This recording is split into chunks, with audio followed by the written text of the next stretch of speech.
জাতীয় নির্বাচনের অপেক্ষায় ছিল সমগ্র বাংলাদেশের মানুষ। 17 বছর তারা ভোটাধিকার বঞ্চিত।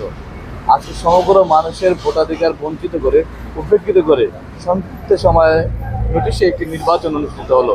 যদিও এই নির্বাচনকে আমরা স্বাগত জানিয়েছি, কিন্তু প্রশ্নের উদ্রেক হয় নিশ্চয়ই যখন সমগ্র বাংলাদেশের মানুষের ভোটাধিকার পূর্ণ প্রয়োগ করার সুযোগ সৃষ্টি হয়েছিল, ঠিক তখনই কেন ডাকসু নির্বাচনের প্রয়োজনীয়তা আসলো। আমি মনে করি নিশ্চয়ই পজিটিভলি ভাবতে চাই আমি। এদেশের সাধারণ শিক্ষার্থীদের প্রতিনিধিত্ব করে ঢাকা বিশ্ববিদ্যালয়, মেধাবী সমাজের প্রতিনিধিত্ব করে ঢাকা বিশ্ববিদ্যালয়। সেই ঢাকা বিশ্ববিদ্যালয়ের মেধাবী শিক্ষার্থীরা আজকে তাদের ভোটাধিকার প্রয়োগের মাধ্যমে হয়তো আগামীর জাতীয় নির্বাচনে দ্বার উন্মোচিত হলো। কিন্তু প্রশ্ন থেকে যায়, জাতীয় নির্বাচনের আগে কেন ডাকসু নির্বাচন অনুষ্ঠিত হলো?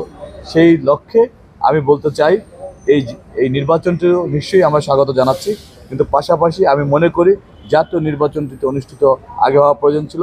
কারণ আমরা যারা ঢাকা বিশ্ববিদ্যালয়ের শিক্ষার্থী রয়েছি, তারা হয়তো ভোটাধিকার প্রয়োগ করার সুযোগ পেলাম। সমগ্র বাংলাদেশের মানুষ, 18 কোটি মানুষ ভোটাধিকার বঞ্চিত, তাদের কিন্তু আজকে ভোটাধিকার প্রয়োগ করার সুযোগ হলো না।